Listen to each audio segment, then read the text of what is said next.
Estamos tan agradecidos con este canto que prepararon las damas, la forma en que deleitaron ese tiempo de alabanza, y obviamente es un tiempo de alabanza para nuestro Señor Jesucristo. Él, estoy seguro, está contento y ha recibido eso como un aroma grato. Tan bonito. Gracias, hermanas, por haberse esforzado, gracias por haberse puesto de acuerdo para hacer algo tan bonito. Gracias, hermanas, por ese trabajo precioso que hicieron para la gloria del Señor. Gracias. Bueno, tenemos que este es el domingo que llamamos el domingo de resurrección. Pero una pregunta, hermanos. ¿Ustedes saben qué significa la palabra domingo?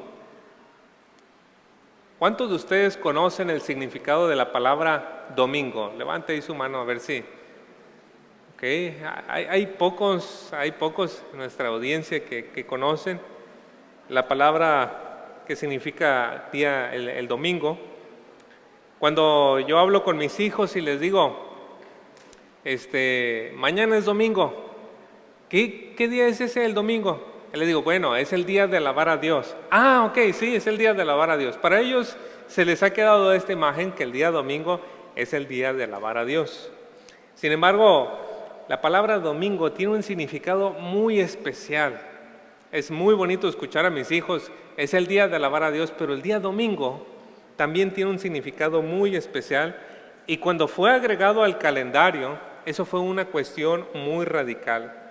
¿Se imagina usted que en el día de hoy un líder importante dijera, bueno, propongo que le cambiemos el nombre a un día de la semana para todos los de habla española? ¿Qué diríamos? Oye, ¿estamos bien así? Hemos vivido todos así, va a ser muy difícil.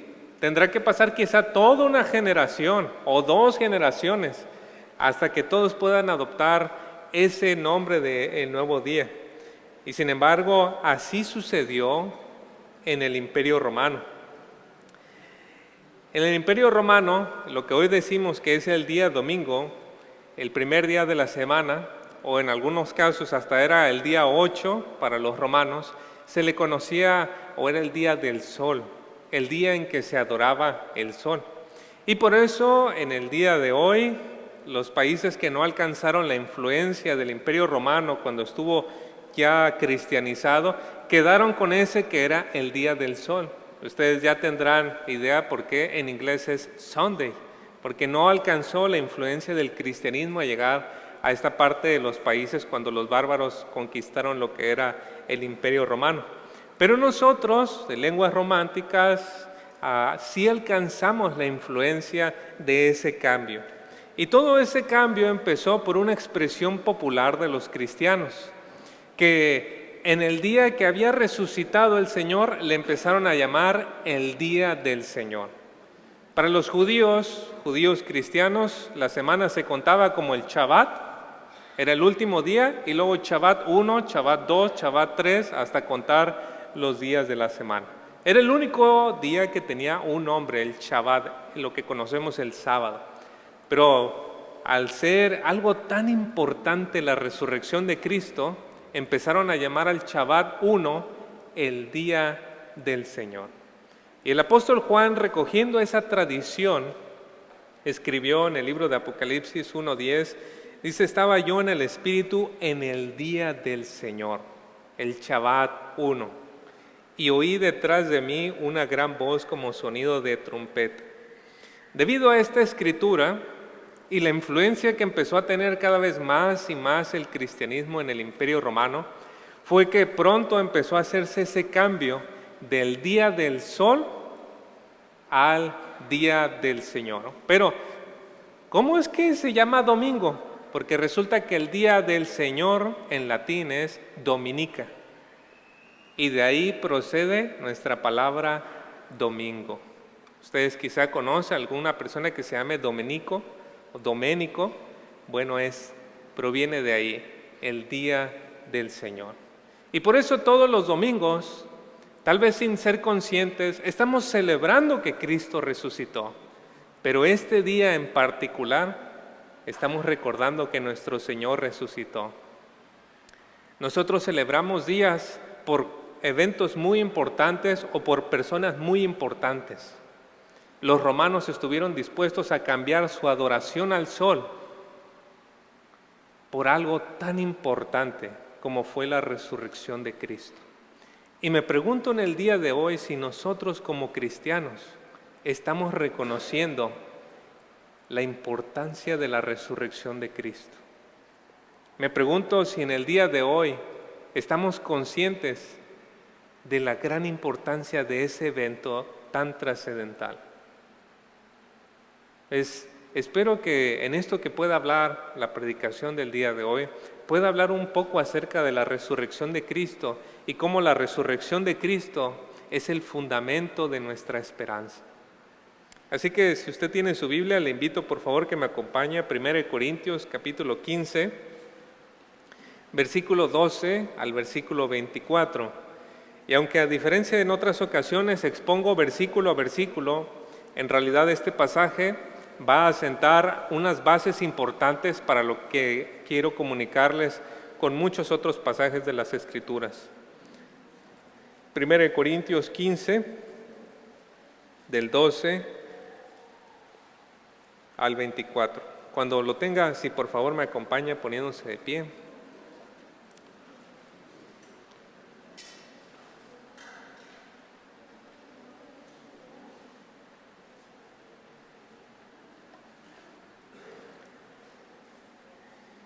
Voy a dar lectura y si por favor usted me sigue con su vista en la Biblia. Voy a leer la palabra de Dios, 1 Corintios 15, del 12 al 24.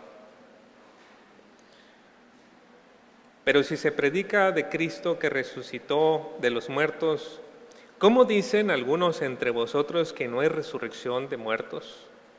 Porque si no hay resurrección de muertos, tampoco Cristo resucitó. Y si Cristo no resucitó, vana es entonces nuestra predicación, vana es también vuestra fe. Y somos hallados falsos testigos de Dios porque hemos testificado de Dios que Él resucitó a Cristo, al cual no resucitó, si en verdad los muertos no resucitan. Porque si los muertos no resucitan, tampoco Cristo resucitó. Y si Cristo no resucitó, vuestra fe es vana, aún estáis en vuestros pecados. Entonces también los que durmieron en Cristo perecieron. Si en esta vida solamente esperamos en Cristo, somos los más dignos de conmiseración de todos los hombres. Mas ahora Cristo ha resucitado de los muertos. Primicia de los que durmieron es hecho, porque por cuanto la muerte entró por un hombre, también por un hombre la resurrección de los muertos. Porque así como en Adán todos mueren, también en Cristo todos serán vivificados. Pero cada uno en su debido orden. Cristo las primicias, luego los que son de Cristo en su venida. Luego el fin, cuando entregue el reino al Dios y Padre, cuando haya suprimido todo dominio, toda autoridad y potencia. Oremos. Nuestro Dios y Padre, el día de hoy que nos hemos reunido, estamos aquí, Señor, en reconocimiento de que usted recibió un viernes la muerte de nuestro Señor Jesucristo y que esa muerte fue satisfactoria para pagar el precio de nuestro rescate, de nuestra redención, el precio de nuestros pecados. Y la prueba de que usted recibió tal sacrificio por nosotros es que usted levantó a nuestro Señor Jesucristo de los muertos y le exaltó y está a la diestra suya, y Él vive para interceder por nosotros. Gracias, Señor. Hoy queremos reconocer y recordar a nuestro Señor Jesucristo, pero también queremos recordar la esperanza que ha traído con su muerte y con su resurrección. Por favor, que su Espíritu nos ayude en nuestro entendimiento, en nuestro corazón en esta hora. Se lo pedimos, Señor, en nombre de Cristo Jesús. Amén. Pueden tomar su lugar. Muchas gracias. Algunos datos generales acerca de esta carta de 1 Corintios es que el apóstol Pablo escribió esta carta alrededor de los años 53, 54 después de Cristo desde la ciudad de Éfeso. Me parece que dentro del estudio de las cartas Pablo no tuvo tanta correspondencia con ninguna iglesia como con la iglesia de los Corintios. Y en este caso, esta carta que le llamamos nosotros la primera de Corintios, por cierta evidencia podemos inferir que en realidad es la segunda carta de Corintios. Y aquí Pablo, en esta carta que tenemos nosotros de 1 Corintios, trata de responder ciertas inquietudes de la iglesia. Por ejemplo, acerca del matrimonio, les escribe, pero también para corregir ciertos problemas internos por la falta de amor entre los hermanos. Había cierta mundanalidad también, algunos eran de Apolo, decían otros de Cefas, otros de Pablo, había divisiones y toda clase de cosas por falta de amor y madurez. Y finalmente, en el capítulo 15 de esta carta, el apóstol Pablo va a tratar un asunto doctrinal muy importante. Hay un error doctrinal dentro de la iglesia de los Corintios que Pablo va a darle una especial atención. Nuestro pasaje se centra precisamente en ese lugar, donde Pablo va a corregir ese error doctrinal, y ese error tiene que ver con la resurrección del cuerpo y más específicamente la resurrección de nuestro Señor Jesucristo. Y esto correspondía con lo que Pablo ha venido señalando en toda la carta. La iglesia es una iglesia mundana. Ellos están adoptando todas las prácticas del mundo. Entrar a la iglesia en Corinto no había ninguna diferencia en la atmósfera a entrar a una disco en aquellos entonces o en un templo religioso, porque igual que los paganos, ellos también se embriagaban, igual que los paganos, ellos también estaban en ciertos problemas de relaciones sexuales, igual que los paganos, ellos demandaban a las personas, tenían divisiones, o sea, todo problema que había afuera de la iglesia estaba también dentro de la iglesia. Y en el caso de la resurrección no era diferente, porque desde la influencia del gran filósofo Platón de aquellos entonces, Platón tenía un menosprecio hacia el cuerpo. Y tal vez ustedes han escuchado el mundo de las ideas de Platón, pero Platón tenía esta mentalidad de que el cuerpo era una prisión, o al menos las corrientes que surgieron de la filosofía de Platón enseñaban que el cuerpo era una prisión del alma y que era necesario que el cuerpo, a través de la iluminación, pudiese llegar a ese mundo perfecto de las ideas, con ese Dios, el ente perfecto que existía. Entonces de Platón surge una serie de corrientes filosóficas que estaban ahí en Corinto, en Éfeso, en toda Atenas, pues en todo donde había influencia helenista, influencia griega. Así que también ellos, la iglesia, habían adoptado eso y decían, si el cuerpo es malo, pues resucitar sería una desgracia, porque el cuerpo es malo. Entonces asumieron eso y dijeron, no existe tal cosa como resurrección. Pero el apóstol Pablo se va a proponer en el capítulo 15 decir, ¿estás dispuesto a hacer de lado la resurrección? ¿Quieres saber qué llegas a perder si quitas de ahí, si quitas de su lugar central la resurrección? Pierdes bastante. Y es que el asunto de la resurrección dividía a las audiencias en aquel entonces. Por ejemplo, recordamos que el apóstol Pablo predicó en el auditorio de Atenas. En Hechos 17:32 nos dice que cuando ellos oyeron de la resurrección, por la predicación de Pablo, la resurrección de los muertos, algunos se burlaban, pero otros dijeron, te escucharemos en otra vez acerca de esto. Había un menosprecio hacia la resurrección, hacia el cuerpo. Y ya lo podemos notar aquí cuando Pablo está hablando con los griegos. El punto de la resurrección era un punto de división. Aquellos que aceptaban la resurrección eran los que reconocían el regalo de la salvación dado por Dios a través de Cristo, y aquellos que rechazaban la resurrección eran los que estaban rechazando el regalo de salvación. Así que no es un punto menor, no es un subpunto, no es una segunda idea, no es algo en lo cual podamos diferir, es un asunto esencial.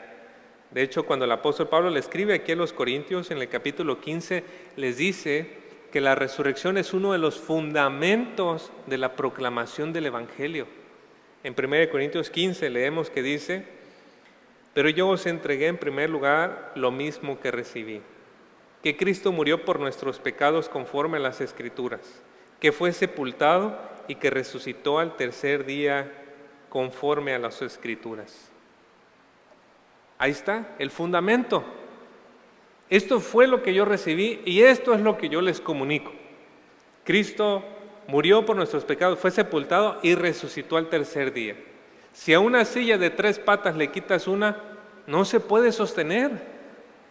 Y así, cuando ellos estaban rechazando el asunto de la resurrección, se estaba desmoronando por completo la iglesia. Si podemos imaginar un poco la escena, podemos pensar en un hombre que dentro de su casa está aventando todos sus muebles, está aventando todas sus cosas y está destruyendo las paredes, haciendo mucho desastre. Pero uno todavía se puede alejar de la casa y verle decir, esa es una casa. Sin embargo, quitar la resurrección es como si el hombre agarrara una máquina y empezara a excavar los cimientos de la casa y empezara a quitar la zapata y todo eso. Después de eso, ¿qué iba a quedar? No iba a quedar ninguna casa, no iba a quedar ningún fundamento y la casa se iba a desmoronar por completo. Así que este era un asunto verdaderamente delicado. Y Pablo trató ese asunto dándole la debida importancia. Pero me pregunto si en el día de hoy le estamos dando la debida importancia a la resurrección. Para un gran número de cristianos,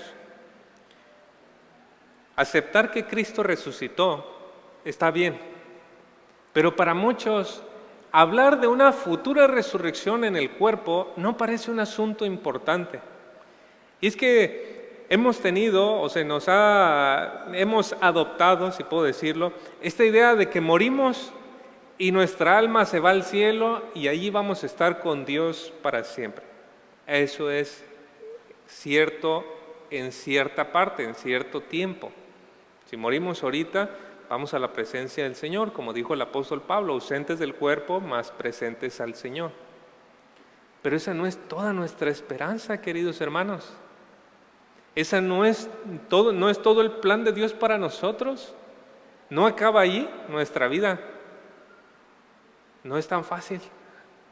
Hay chamba todavía después, pero ahorita ya les voy a hablar más de eso. Pero no es todo, hermanos. Tenemos una esperanza mucho más grande que eso. Yo sé, el cielo muy bonito y todo, pero hay una resurrección de los muertos también. Y de eso quiero hablarles también ahora. Pero primeramente tenemos que entender la resurrección de Cristo. Ese es el primer punto que quiero hablar, la resurrección de Cristo. Respecto a la resurrección de Cristo, las personas en el tiempo de nuestro Señor no creían en un Mesías que iba a resucitar. De hecho, es que muchas personas ni siquiera creían que el Mesías iba a sufrir. Cuando el Mesías entra en Jerusalén, todas las personas, ¡Hosana! Al rey que viene, al hijo de David, el que viene a traer el reino y la paz. Así esperaban al Mesías, como un rey que iba a traer la paz. Pero unos pocos entendían que el Mesías tenía que sufrir y casi ninguno entendía que el Mesías tenía que resucitar. De hecho, cuando el Señor le habló a sus discípulos claramente que Él tenía que resucitar, ellos no entendieron. Miren, Marcos 9, del 9 al 10 dice, cuando bajaban del monte les ordenó que no contaran a nadie lo que habían visto hasta que el Hijo del Hombre resucitara de entre los muertos.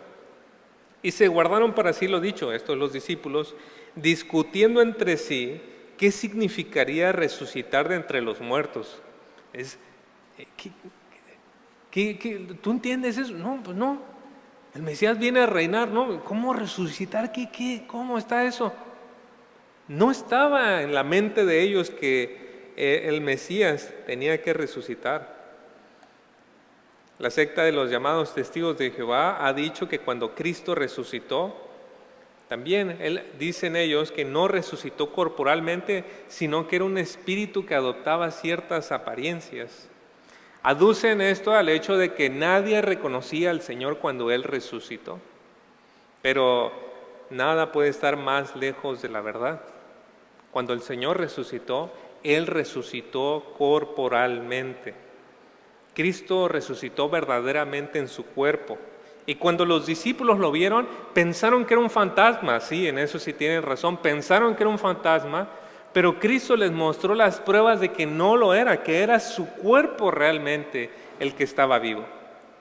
En Lucas 24, versículos 36 al 43, leemos esto. Mientras ellos relataban estas cosas, Jesús se puso en medio de ellos y les dijo: paz a vosotros. Pero ellos, aterrorizados y asustados, pensaron que veían un espíritu. Y Él les dijo: ¿por qué estáis turbados? ¿Por qué surgen dudas en vuestro corazón? Mirad mis manos y mis pies, que yo soy yo mismo. Palpadme y ver, porque un espíritu no tiene carne ni huesos, como veis que yo tengo. Y cuando dijo esto, les mostró las manos y los pies. Como ellos todavía no lo creían a causa de la alegría y que estaban asombrados, les dijo: ¿tenéis aquí algo de comer? Entonces ellos le presentaron parte de un pescado asado y Él tomó y comió delante de ellos. También Juan 20:25 nos dice que entonces los otros discípulos le decían: hemos visto al Señor. Y este es Tomás. Pero Él les dijo: si no veo en sus manos la señal de los clavos y meto el dedo en el lugar de los clavos y pongo la mano en su costado, no creeré. Así que no sé qué más pruebas necesitan los llamados testigos de Jehová para darse cuenta que era el cuerpo del Señor, con sus manos heridas, con sus pies. El Señor les estaba dando pruebas de que Él era resucitado corporalmente. Pero había una diferencia en el cuerpo del Señor. Y es que Cristo con su resurrección le dio muerte a la muerte. Acabó con la muerte. En 1 Corintios 15, 44 nos dice que se siembra un cuerpo natural, se resucita un cuerpo espiritual. Sí, hay un cuerpo natural, hay también un cuerpo espiritual. Ahora, de aquí se agarran muchos para decir: mira, este es el cuerpo carnal y el cuerpo que resucita es uno espiritual, no lo puedes tocar. Pero no siempre la distinción entre carnal y espiritual tiene que ser algo inmaterial con algo material. No necesariamente siempre es así. En algunos casos es así, pero en este caso no necesariamente es así. Esta diferencia de un cuerpo carnal y un cuerpo espiritual tiene que ver con que el cuerpo carnal que nosotros tenemos es sostenido por el debido funcionamiento de nuestros órganos. Si el corazón se nos para, alguno de nosotros aquí, pues aquí quedamos. ¿Por qué? Porque nuestro corazón bombea la sangre y hace que todo nuestro cuerpo funcione. Pero el cuerpo espiritual es sostenido por la vitalidad de Dios. Y debido a que es la vitalidad de Dios la que sostiene el cuerpo espiritual, aunque sea de carne así como lo vemos, el cuerpo deja o pierde todas las señales de envejecimiento, ya no hay muerte, es un cuerpo para siempre. Debido a que Dios es la fuente de esa vitalidad en el cuerpo de Jesús, todos los efectos del desgaste desaparecieron.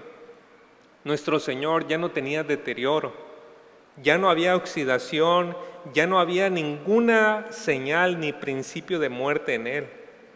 Y claro, hermanos, la apariencia cambia con eso, ¿no? Recuerdo cuando alguien, por ejemplo, después de trabajar muy duramente, toma un descanso, ¿no? Su rostro cambia.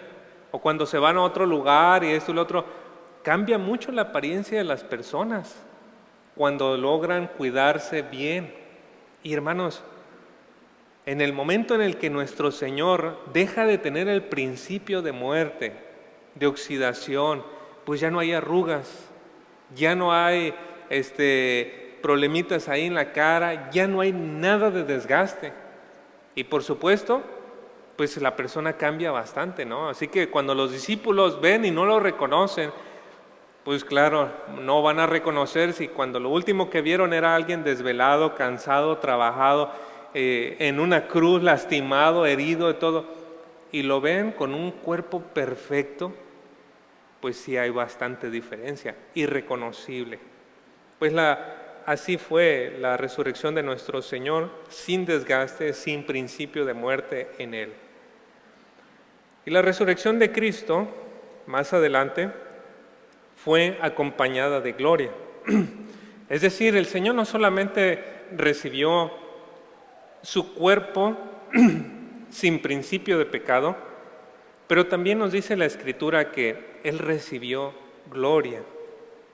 Cuando Pablo, por ejemplo, iba de camino a Damasco, se le apareció el Señor. Y el resplandor de su luz fue tan fuerte que el apóstol Pablo quedó ciego.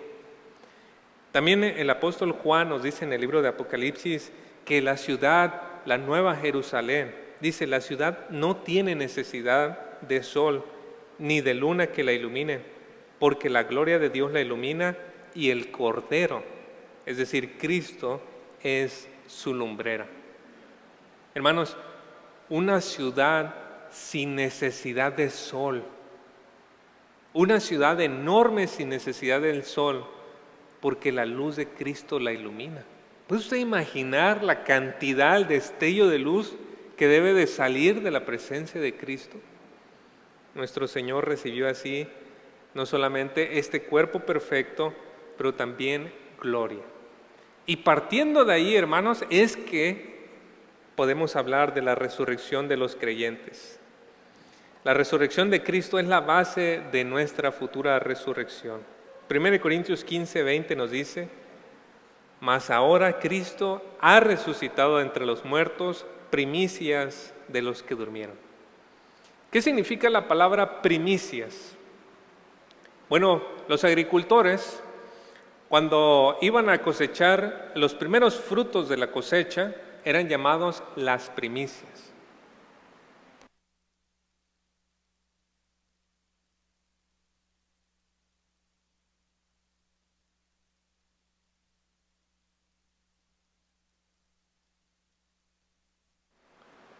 Muy amable, gracias Israel.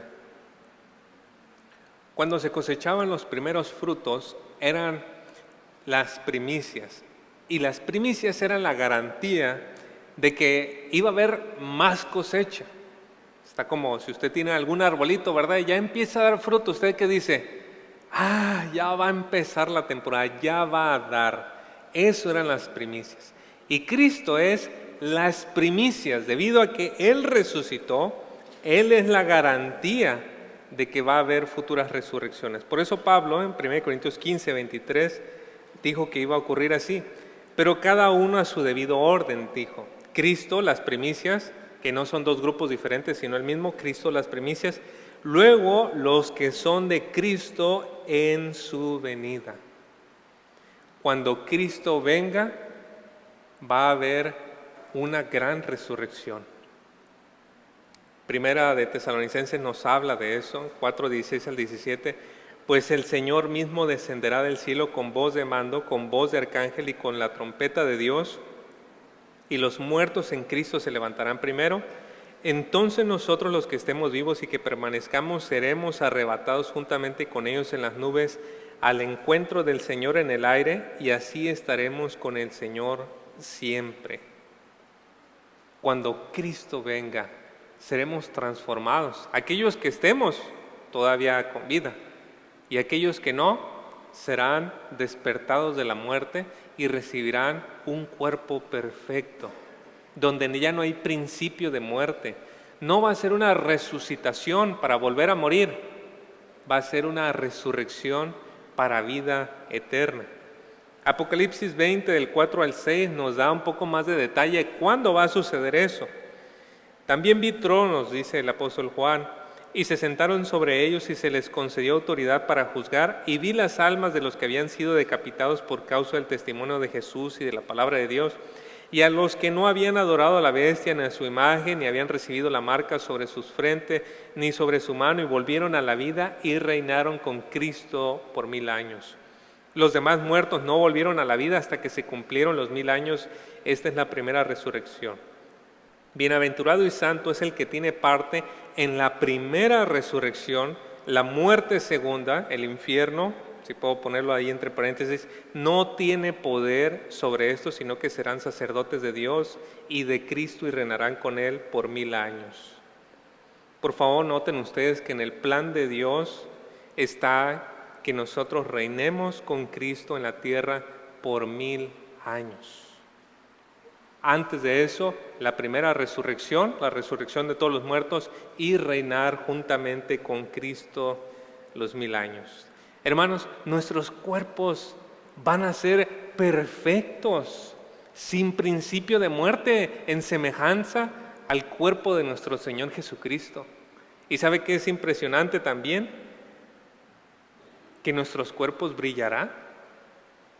Daniel 12:3 dice: los entendidos brillarán como el resplandor del firmamento, y los que guiaron a muchos a la justicia como las estrellas por siempre y jamás.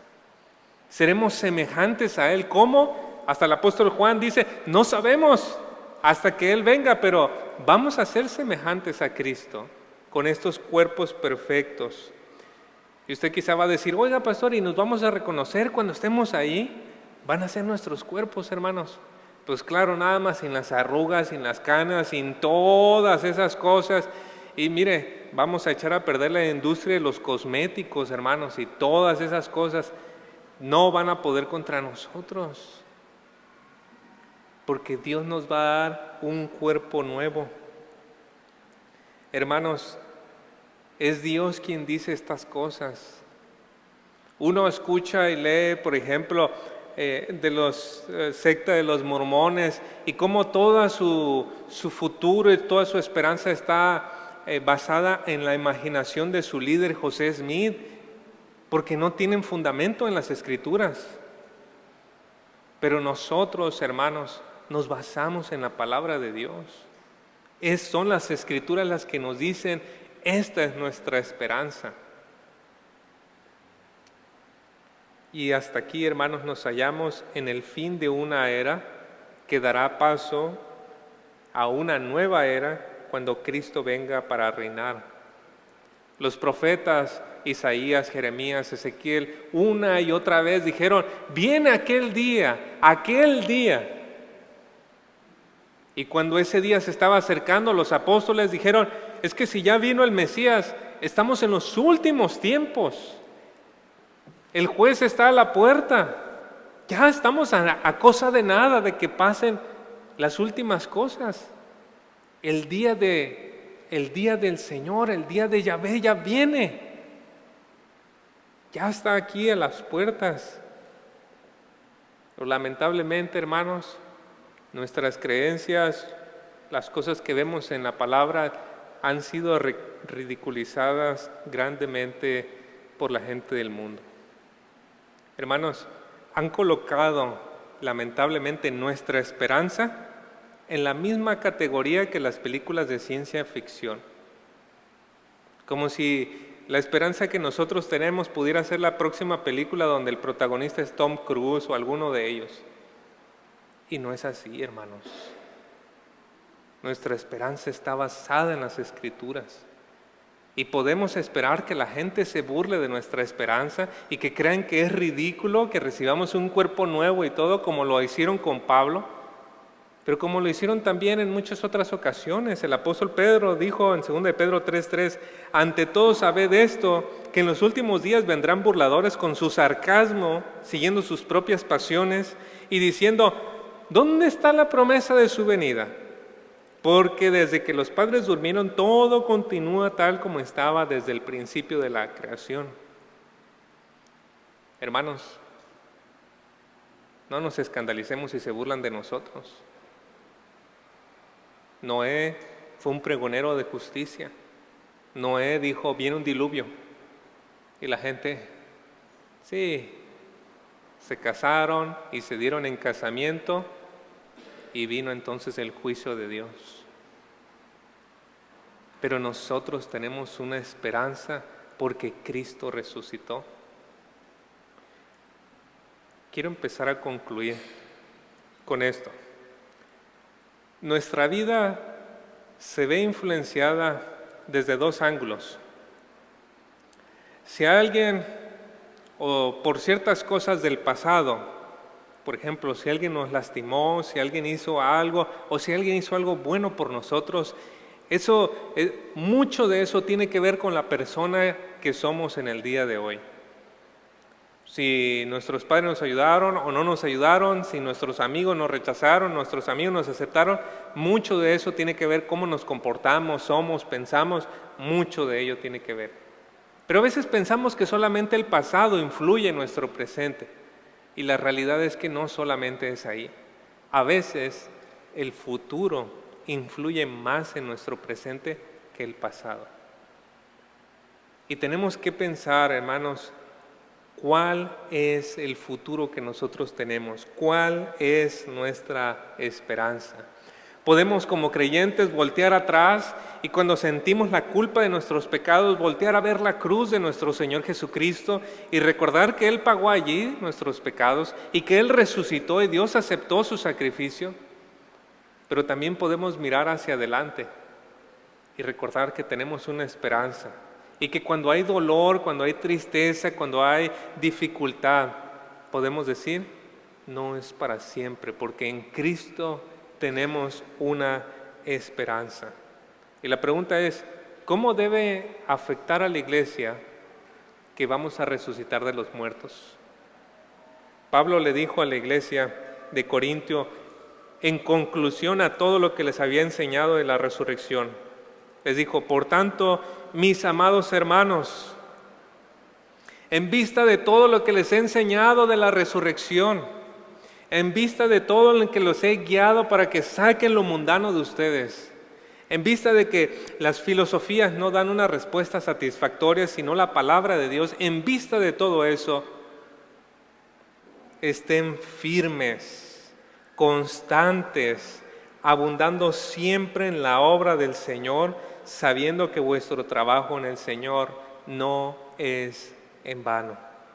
Estar firmes, bien parados en la verdad.